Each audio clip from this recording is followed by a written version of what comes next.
Shall we start? And I feel like roll call is less necessary now because we've already done it. Do it? Okay, we'll do it again. I am going to start with, I can't decide. I mean, last time we didn't do the public because it was such a big group, just the commissioners. Okay. So Ashley is chewing, and so is Rob. I'll start. Alex Tower, Vice Chair of the Commission. Susan Mearns, member of the commission. Olivia Walker, member of the commission. Ashley Olson, member of the commission. You're up. Yeah. Rob Lambert, member of the commission, wondering why we don't have little name placards. I know. Sorry. I have been working on that. I have such a great idea, and I have a person to do it. I will tell you later. So excited about it.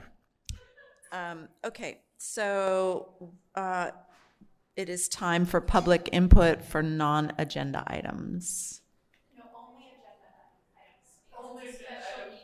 Oh, because it's this is still a special meeting. I thought we were, okay. Yeah, I just figured we were no longer in the special meeting. Because, well, whatever, we're special, no matter what. Okay, all right. It's considered a special meeting because it's happening later at a non-normal got you. time. Okay, thank you. So we can only comment on agendized. All right. So let's move on to approval of the minutes, please. Oh, let's see. Harvey wants to speak. Sorry, public input on agenda items. There we go. Okay. The agenda item is about the annual water supply and demand assessment.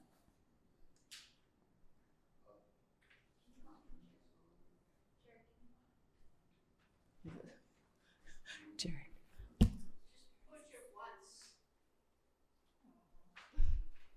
Oh, there. All right. Okay, thank you. Hi, I'm Harvey Eder. I'm speaking for myself and for Public Solar Power Coalition.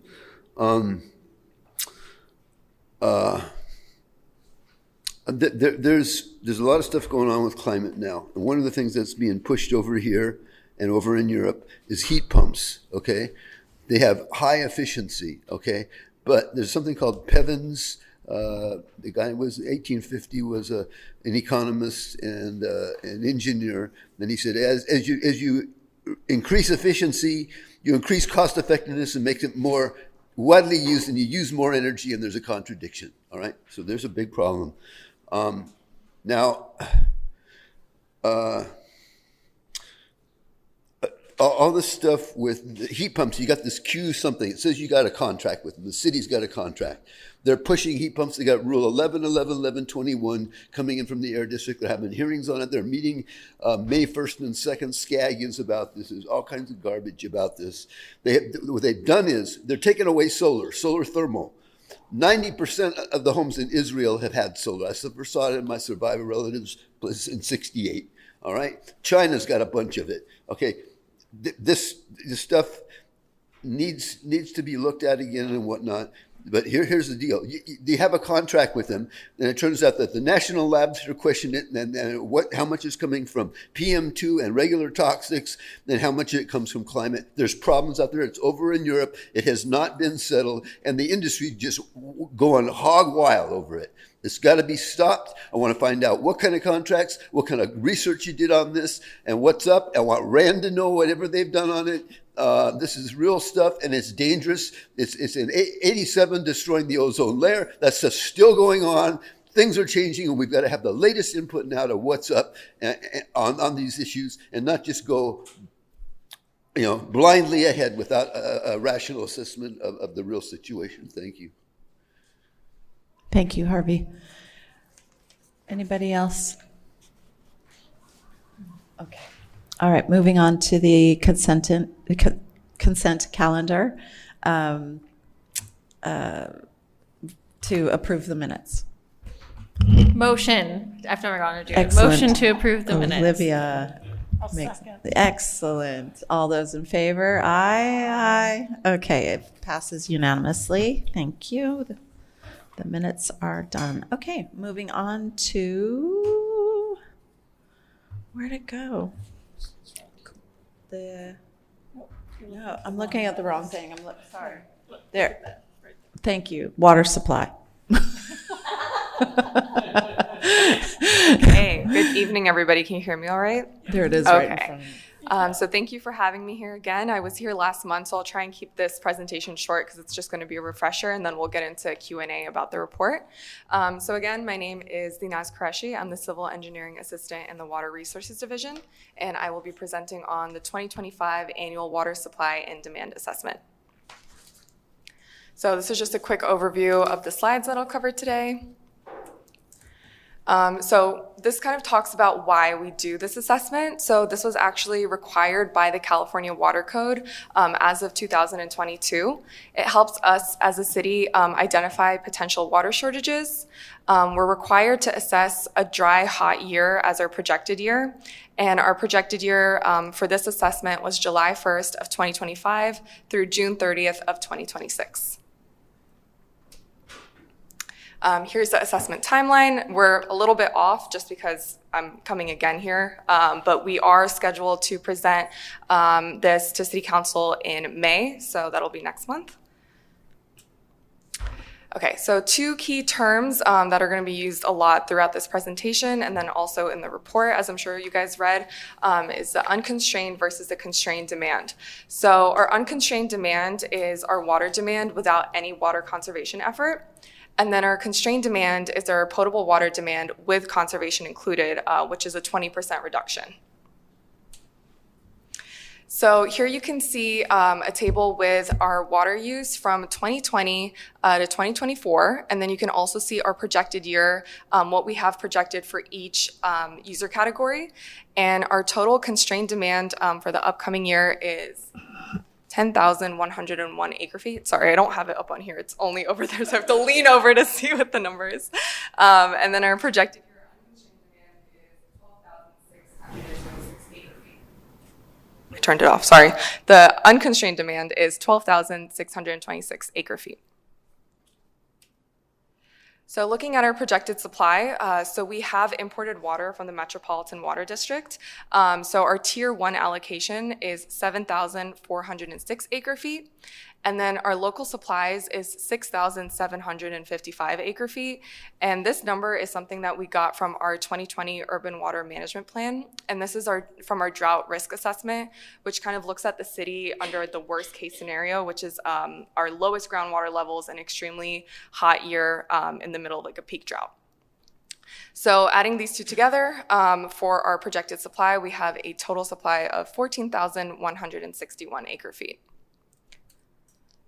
So looking at our assessment results, without the 20% reduction through water conservation, we have a 12% surplus, which is great. That puts us in a level 0 shortage, which means that we do not have a shortage. Our recommendation, though, is to stay in stage 2 shortage. This is for a couple of reasons. There's state legislature that requires meeting conservation targets, and staying in that level 2 helps us do that as a city. Conservation also helps with the city's broader water goals. And then without the stage 2, our water demand would go up, which would result in higher rates because we'd be importing more water from the Metropolitan Water District. Another reason why we want to stay in stage 2 is because of the relationship between conservation and historical drought. So if you look at this graph, this is kind of the past 5 years in LA looking at the drought and the drought severity. So as you can see, we've gone through some pretty big changes where we've had years of very, very intense drought followed by very wet years. So yeah, substantial rain in 2023, 2024, and thus far in 2025. This has partially relieved the drought, but our imported water comes from the State Water Project and from the Colorado River. So the Colorado River levels are not recovering at the same rate that our state water supplies are. And some officials say that they may never recover in our lifetimes. And then continuing with conservation ensures that we stay ahead of the curve and we're kind of getting ahead of the swing in our weather pattern. And then on the right here, I have a quote from the DWR director, kind of stating that the state's approach is also to take a conservative approach to our water supplies. So by staying in a stage 2 shortage level, we're also aligning with the state's goals of how they're managing the water supplies. So now looking at our assessment results, again, with that 20% conservation included, you can see here our constrained demand is the 10,101 acre feet, which puts us in a 32% surplus, which is bumping up from what we had before. So the requested action from the commission is that the staff recommends the commission motion to support a resolution to adopt the 2025 annual water supply and demand assessment. And then our next steps are finalizing the assessment, presenting it to City Council in May, and then submitting this to the state before July 1st. All right, thank you, and now I will take any questions. Sorry. Okay. So I know the report was done to satisfy requirements. Correct. Using the most conservative scenarios. And then I'm wondering how much of this report was also part of the water rate increase? So that's a separate project that I'm sure you all know Sunny Wang. He's been working on. I personally have not been involved in the rate study project that much, so I can't speak to that. But this is something that the state kind of lays out the requirements for every year. That's not to say it's exactly the same as what the city's looking at when they're projecting their rates. So I can't really comment on that and say if there's a correlation or not. Okay. That's a Sunny question. So Sonny was here last month? Yes. And is he coming back or no? I'm not sure if he has any plans of coming back. I do know that there are a series of neighborhood meetings that are coming up in the next few months where he'll be talking about the rate study. If you go online and you Google Santa Monica water and wastewater rates, there's a webpage and it has all of the meetings listed. So if you want, you can definitely talk to him at one of those. Okay. Yes. So thanks for the presentation. So I wanted to unpack or try to understand a little bit more the constrained versus unconstrained. Absolutely. So like, Santa Monica, California has been doing water conservation for years. Correct. Oh, yeah.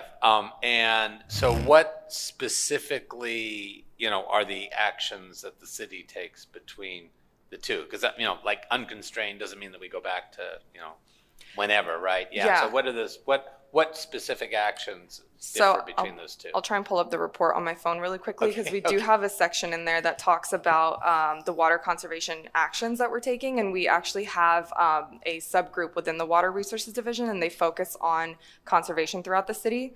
So they helped me kind of write up what they do in here. So let me just find it for you really quickly. It's hard to see on my phone. It's in the draft, yeah. Do you have it? Okay, yeah, that would be great.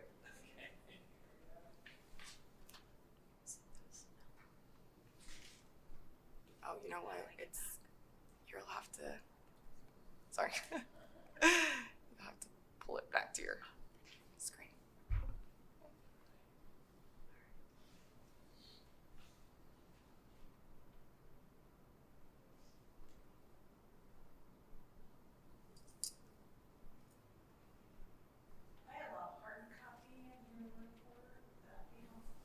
Oh, I think she's about to play. I just have want it to right share here. the section with everybody. Just takes a second. Sorry. Okay, perfect. And then I'll just, I'll move it over again. All right. Okay, so. All right, actually, you know what? I'm going to. Not really. I'm going to move it over this way. Find the section first and then share the screen. Okay. You all received it, right, in your phone?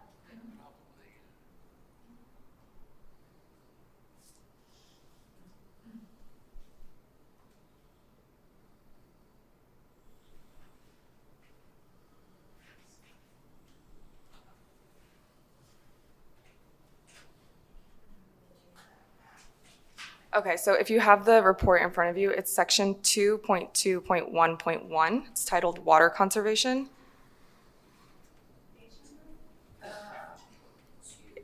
2-5, yeah. So we have the water neutrality ordinance, our recycled water ordinance, our water use allowances, exceedance citations, water use consultations, our landscape rebate program, landscape consultations, water waste response, MWD water conservation rebates, and free water saving items and customer support. So these are all things that the water conservation team does, and if you want to speak with them, they will be happy to kind of show you how you can lessen the amount of water that you use, if there's any fixtures you can install, anything you can do with your landscaping. So that team really focuses on community outreach, talking to people and letting them know how they can do their part to kind of help with the conservation. But I do just want to state that the city's been really, really good about this, and the community has been always able to hit that 20% target every year since 2014, once we first started kind of enforcing this. So it's never been an issue for the city. Yeah, so those things are all sort of long time scale, though. So what we're essentially recommending is just kind of keep doing what we've been doing. Exactly. Even if we stop those, it's not like it's going to go up 25% in a few months. Right. It's more longer term, but okay. I mean, yeah, we're basically, if you were at this, I recognize some faces. If you guys were here last year, we're basically just asking to stay with the status quo, what we've been doing for like the past 5+ years. There's really no change in any action that we need from residents. We're just asking them to keep doing what they've been doing, because whatever they've been doing, it's been hitting that 20% target. So that's great for us. Okay, I'm done. Thank you. Yeah. I have a question about your recycled water supply table 2-6. It's on 2-14, the page number. It says Smurf has been under construction for this year. Yes. And I'm wondering, is it back up, or is this projection kind of dodgy? So it's not back up yet. We're working with a consultant. Their name is Woodard and Curran. They're working on the MAPS and Smurf rehabilitation project. So MAPS is the Moss Avenue pump station, which pumps all the wastewater to LA, and Smurf is located right next to it. So both facilities need to go through some upgrades. So we're currently evaluating kind of what route we want to go down with the plant and how we want to work on the rehabilitation. So once we kind of get that finalized and we move forward with one option, then we'll be able to get it back. And it is able to produce up to 560 acre feet per year.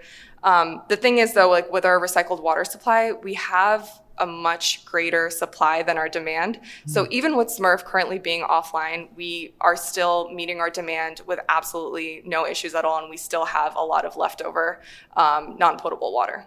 Thank you. And then the other question I had about this is with SWIP, the difference in the production from year to year is pretty big. And so I'm just wondering, in January to December of 24, it's at 533 acre feet.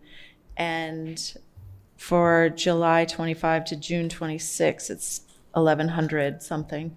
Right. That's a big difference. Yes. Can you speak to what that's about? Yeah, absolutely. So the plant is designed to treat up to 1 million gallons per day, which is 1,120 acre feet.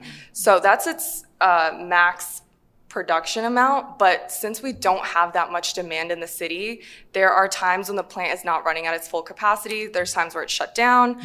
So when you look at the actual number that's produced in the past year, it looks like a big difference just because of these reasons. But when we look at what we could produce in a theoretical scenario, it is the max capacity of the plant. And since we have to report to the state, what we could produce maximum in all of our facilities, Gotcha. That's why we have that number in there. Thank you. Thank you very much. Yeah. Anybody else? Harvey?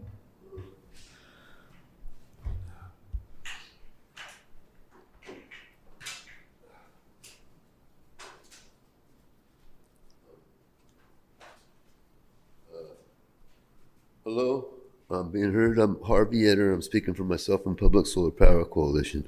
With these fires, it's following what I've heard is thousands a year drought, and this isn't going to go away. In that we had winds from 80 to 100 miles an hour. That's the new normal. At the Air District, they were discounting these fires and stuff, saying they don't have to put it in their plans because it's exceptional events. This is the new normal. This has got to be dealt with. It's going to get worse, not better. And we got to deal with it. And okay, we had an earthquake in 1857 at Fort Tejon. It was the biggest in the state's history, 7.9. I've heard it saying over 8.3. There was in 06 earthquake in San Francisco, and San Francisco burnt to the ground. All right? We just had these fires up here. They're not going away. They're getting worse.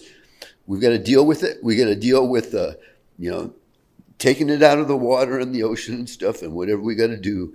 And we got to be real about it, and we got to spread around if there's going to be fires. Anyway, there's Lucy Jones. She's got her own consulting company, and she's doing this stuff. And there's a woman that just did a dissertation on this. She said that that there was in 1690 there's a quake of 7.7. And that redoes every 200-300 years. We're over on that. And that was the one that preceded 1857. Okay, so we had 7.7, 1690, 7.8, 06. San Francisco burned to the ground. Bank of America was started then. I heard they say that the 07 crash, this is Bannon saying it was caused by that, and that's how we got the Fed. Anyway, this is real stuff, and we got to deal with it. And we brought this up when there's joint meetings of the city council and the LA Fire Department. My dad was dying. A friend of mine's dad was fire department and helped out and stuff. And I feel close to him and said that we ought to be coordinating this. And all this stuff is on now. Insurance, it's all going to hell, all right? The property and all this stuff is real. The insurance commissioner for LA is out up at Berkeley, and they said the damages are going to be over $1 trillion, and for the last 10 years, 10 trillion. That's trillion with the tree. That's 1,000 billions. That's the new. That's on the climate stuff and the deaths and all that, mortality and morbidity and mortality. Just to quickly, sorry, go ahead. Just to quickly speak on the fires, because I know a lot of people have been asking about that. I'm just really pleased and proud to say that during the fires, the entire city and especially the water division really stepped up. Everybody was working around the clock to make sure all of our reservoirs were full. We had enough water. Our SWIP plant was also online producing recycled water, so we had that as backup in case we ever needed it. So I do just want to say the city was very well prepared. We're very lucky that we didn't have damage within Santa Monica's borders, but we do have the capability to supply water during this time, and we also tested all of our hydrants and made sure that our demands could be met. So just to kind of put everybody at ease, I just wanted to point that out.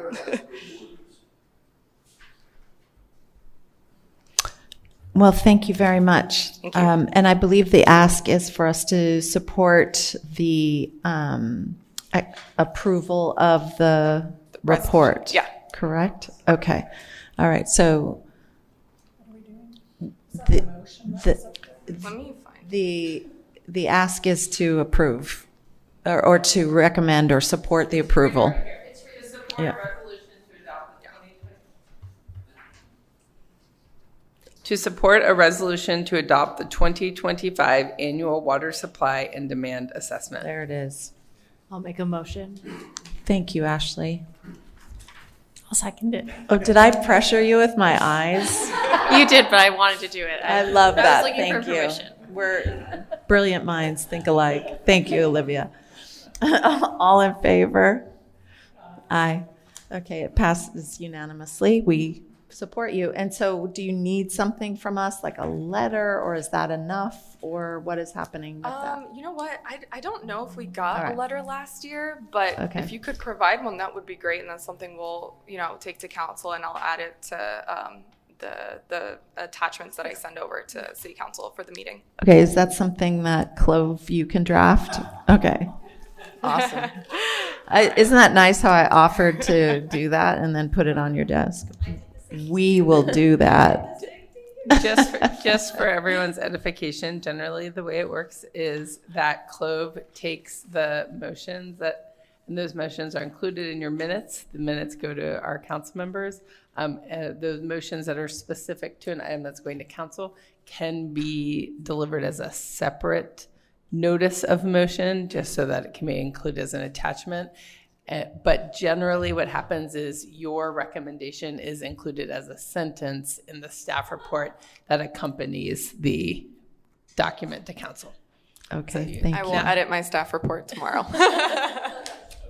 Thank you so much. Appreciate it. Thank you. Have a good night. And thank you so much for coming back. Yeah. And we do have an administrative update, and I believe that's going to come from Clove. Or is it me that has to crack the whip? I can do it. Hello, lovely people. So I got the most recent report on the trainings that you all have been so diligent and helping me get completed. And I handed them out to you. If you wouldn't mind tonight, before you leave, to quickly just look at the list that includes your name. And if you did any of these already that are in red saying that you didn't, could you please check it, give me the piece of paper back, and then I need something like some sort of proof from you so I can send it along. I'm so sorry. You're doing so well. And we will get these done. And I thank you for your patience with our bureaucracy. In the event that our email address has changed and we no longer have access to that, where all of that might have been stored, what then? Redo the trainings? I'd like to make a motion that they carry over from a previous commission. Or anywhere else on the I'm planet? not sure you can do- How many trainings can we do in a lifetime? Yes, I will discuss that. Because I do it With- for work, I do it for a swim team, I Understood. do it for We so many understand things. that. We do. Yeah. We do. I know. Yeah. I'm so sorry, And then but to have to you may have to redo it. redo them. But the ones that you did that were with your other email address, Yeah. I think I might be able to talk to them about that. Okay, thank you. So yes, if just take a second before you leave, Yep. and give me that piece of paper back Okay, thank you. with your lovely notes. Thank you. And with that, we adjourn. Thank you.